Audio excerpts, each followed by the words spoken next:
महाराष्ट्र में पंढरीनाथ के एक भक्त हुए श्री दामाजी पंत। राजा के प्रधान थे, उस क्षेत्र के प्रधान थे, राजकाज और शासन व्यवस्था संभालते थे और विट्ठल के चरणों का अनुराग प्रगाढ़ उनके हृदय में।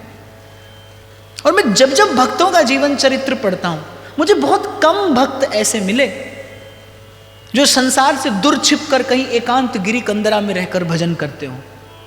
बहुत कम भक्त मुझे ऐसे देखने को मिले। सबको मैंने यही देखा, कबीरा खड़ा बाजार में मांगे सबकी खैर, ना काहू से दोस्ती ना काहू से। तो श्री दामाजी पंत राजा के प्रधान सेवक हैं और महाराष्ट्र के एक नगर के प्रधान, पर पंढरीनाथ के चरणों में बड़ा अनुराग। सतत मन की वृत्ति रहती विट्ठल के चरणों में और जिह्वा पर रहता उनका नाम, विट्ठल विट्ठल विठ्ठला माझा पांडुरंग विठ्ठला, विठ्ठल विठ्ठल विठ्ठला पांडुरंग विठ्ठला। यही उनका जीवन, राजकाज, शासन व्यवस्था। तो एक बार क्या हुआ, महाराष्ट्र में घोर अकाल पड़ा, दुर्भिक्ष, जनता चारों ओर त्राही त्राही करने लगी। और भगवान के भक्त का ये गुण धर्म है, वैष्णव जन तो तेने कहिए जे पीर पराई जाने रे, पर दुखे उपकार करे सो मन अभिमान ना आने रे, वैष्णव जन तो तेने कई। अपना सा जीव सबको जाने, सहज मिले अविनाशी। तो जनता त्राही त्राही करने लगी, भूखों मर रहे थे लोग, चारों ओर जहां देखो वहां मृतदेह पड़े मिलते थे। ऐसे में दामाजी पंत कैसे अपना पेट भरते? इसलिए मैंने आपको कहा कि मंदिर में खबर नहीं पड़ती आप कितने बड़े भक्त हैं। आपकी भक्ति तो प्रकट होती है कब? जब आप संसार में और जब आप व्यवहार में होते हैं। ऐसा ही श्री दामाजी पंत का भी जीवन। लेकिन जब देखा प्रजा त्राही त्राही कर रही है, करुणाद्र हो गया उस साधु का हृदय। कैसे अपने मुख में ग्रास ले जाऊं, इतने लोग भूखे हैं, मैं कैसे भोजन कर लूं? खोल दिया उन्होंने अन्न का भंडार, बांट दिया जो था पास में, लुटा दिया। जब अपना धन समाप्त हो गया, जब अपना अन्न समाप्त हो गया, तो राजा का कोष भी उनके अधिकार में था क्योंकि वो प्रधान थे। तो उन्होंने राजा का कोष भी खोल दिया, लुटा दिया। अब किसी निंदक के हाथ में युक्ति लग गई, उसको अवसर हाथ लगा, उसने फट जाकर राजा के पास जाकर शिकायत कर दी। अब राजा कौन था? राजा था एक पठान। तो क्रोध में भर गया कि मेरी आज्ञा लिए बिना मेरा सब अन्न धन भंडार लुटा दिया, पकड़ कर ले आओ दामापंत को। अब जब सेनापति सेना लेकर दामाजी पंत को गिरफ्तार करने के लिए आया, तो वो अपने पांडुरंग की सेवा कर रहे थे, अपने नित्य कर्म में लगे थे। उनकी पत्नी थी परम तेजस्विनी। सेनापति ने जैसे ही द्वार पर आकर आवाज लगाई, वो परम तेजस्विनी पतिव्रता स्त्री द्वार पर आकर कहने लगी, अधीर होने की आवश्यकता नहीं है, वो अभी भगवद आराधन में लगे हैं, जब आराधना का विश्राम होगा तब आप उन्हें लेकर जा सकते हैं। और उस पतिव्रता स्त्री का तेज ऐसा, उसके स्वर में तेजस्विता ऐसी कि वो सशस्त्र सेनापति, उसे रुक जाना पड़ा। राजा को खबर पड़ी, उसने सेनापति भेजा, सेनापति आया। उस स्त्री में इतनी तेजस्विता थी, उसके स्वर में इतनी तेजस्विता थी, इतना बल था उसके स्वर में सत्य का कि अधीर होने की आवश्यकता नहीं। अभी भगवत आराधन में लगे हैं श्री दामाजी पंत, निवृत्त होंगे तो ले जाइएगा,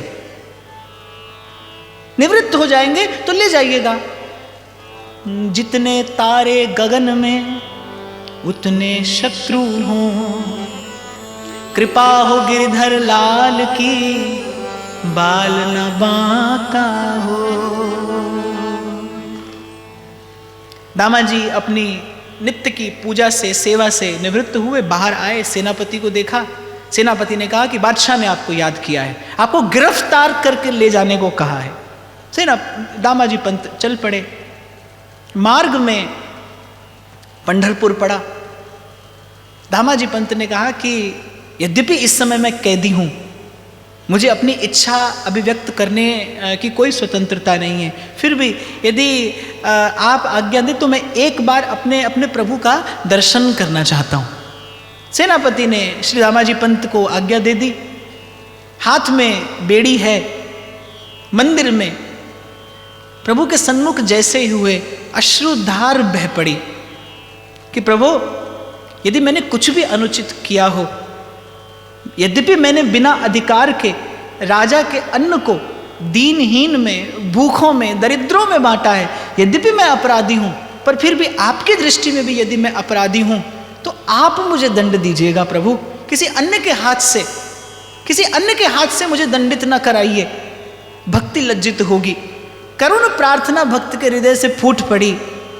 तो दामाजी पंत कहने लगे, प्रभु मेरी दृष्टि में तो यही धर्म था, उन दीनहीनों का अधिकार था।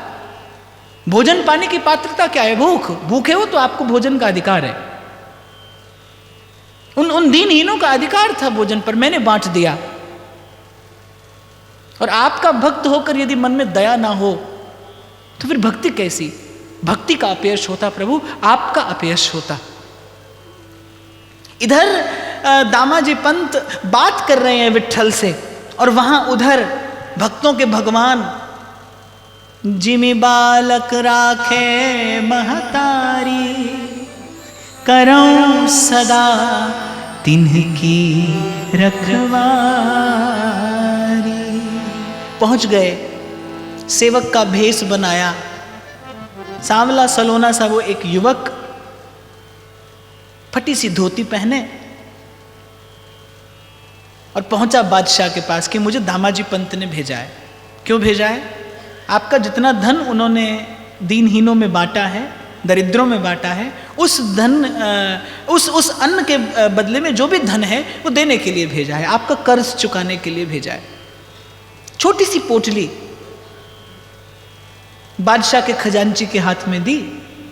उसने कहा इतने से हो जाएगा? बोले आप लेते जाइए, जितना आपका धन है उतना हो जाएगा। बड़ा चमत्कार देखा उस खजांची ने। वो जितनी बार थैली पलटता उतनी बार फिर थैली मोहरों से भर जाती। जितना धन था उतना ले लिया, और जब थैली लौटाई तब थैली फिर भी भरी थी। और यहां बादशाह जो था वो एक टक निहार रहा था उस युवक को जो धन देने के लिए आया था दामाजी पंत का सेवक बनकर। अजब सा आकर्षण था उसके रूप में, उसकी वाणी में, उसके नेत्र मानो सारे संसार को समेटे हुए थे। जैसी दृष्टि पड़ी उस युवक की बादशाह पर, कांप गया वो बादशाह भीतर तक, जैसे झंकृत हो गया वो कुछ। बादशाह को लगा कि जैसे जन्मों की निद्रा से मुझे अभी अभी किसी ने जगा दिया हो। बड़ा साहस करके बादशाह ने पूछा, क्या नाम है तेरा? अब वो लड़का मुस्कुराया, वो युवक मुस्कुराया, क्या नाम बताऊं? श्री दामाजी पंत पांडुरंग को विट्ठल कहकर पुकारते थे। विट्ठल विट्ठल विट्ठला पांडुरंग।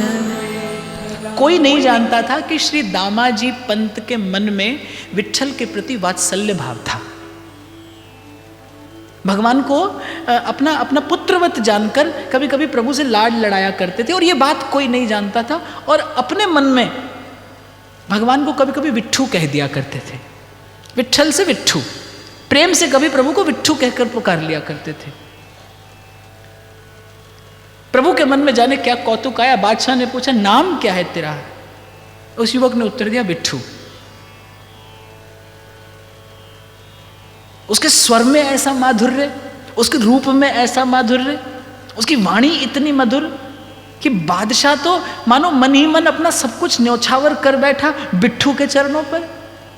बादशाह के मन में तो ये इच्छा हुई कि बस एक क्षण के लिए भी अभी आंख से ओझल ना हो। और जैसे ही धन चुकता हुआ और खजांची ने रसीद लिख कर दी, बिट्ठू तो अपने भक्त का कार्य करने आया था और कार्य करके चला गया। इतनी देर में दामाजी पंत को सेनापति लेकर पहुंचा। बादशाह ने देखा कि अभी भी गिरफ्तार क्यों किए हो, इन्होंने धन चुका दिया, इन्हें मुक्त कर दिया जाए। दामाजी पंत कहने लगे, किसने धन चुकाया? मैं तो अपना भी सर्वस्व न्यौछावर कर चुका था और आपका भी सर्वस्व न्यौछावर कर दिया। मैं तो जानता था कि मेरे पास आपको देने के लिए अब कुछ भी नहीं, इसीलिए तो चला आया। मैं जानता हूं कि मेरे लिए अब दंड के अतिरिक्त कोई और विधान नहीं किया जा सकता। पर राजा के खजांची ने कहा, उसके वित्त मंत्री ने कहा कि नहीं नहीं, अभी अभी आपका एक सेवक आपकी समग्र धनराशि चुका कर गया है। कौन था, क्या नाम था? उछल कर पड़ा बादशाह, अरे वही तुम्हारा सेवक बिट्ठू। एक बार उसको मुझसे मिला दो, एक बार मैं जी भर के उसे देख लेना चाहता हूं। एक बार उसे अपनी आंखों के सामने खड़ा करके और उसे जी भर के निहार लेना चाहता हूं। दामाजी पंत, मैं आपका जीवन भर ऋणी रहूंगा, मैं आपका सब धन आपको लौटा दूंगा। एक बार बस उस बिट्ठू को ले आओ। और जैसे ही बादशाह के मुख से बिट्ठू सुना, रोम रोम कंपित हो गया दामाजी पंत का कि अरे ये तो एक ऐसा नाम था जो मेरे अतिरिक्त और मेरे प्रभु के अतिरिक्त कोई नहीं जानता था। विट्ठल विट्ठल कहते भूमि पर गिर पड़े। हे प्रभु, मेरे लिए इतना श्रम किया आपने, इस बादशाह के सन्मुख सेवक बनकर आए, ये बादशाह सिंहासन पर बैठा रहा, आप करबद्ध इसके सन्मुख खड़े रहे, रोम रोम पुकार रहा था, विट्ठल विट्ठल विट्ठला पांडुरंग विट्ठला, विट्ठल विट्ठल विट्ठला पांडुरंग विट्ठला, विट्ठल विट्ठल विट्ठला माझा पांडुरंग विट्ठला, विट्ठल विट्ठल विट्ठला पांडुरंग विट्ठला,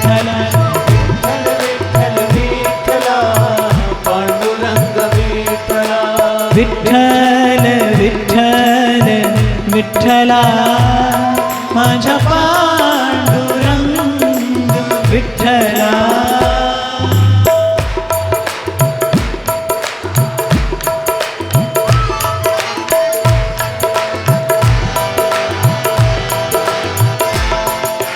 विट्ठल विट्ठल विट्ठला पांडुरंग विट्ठला।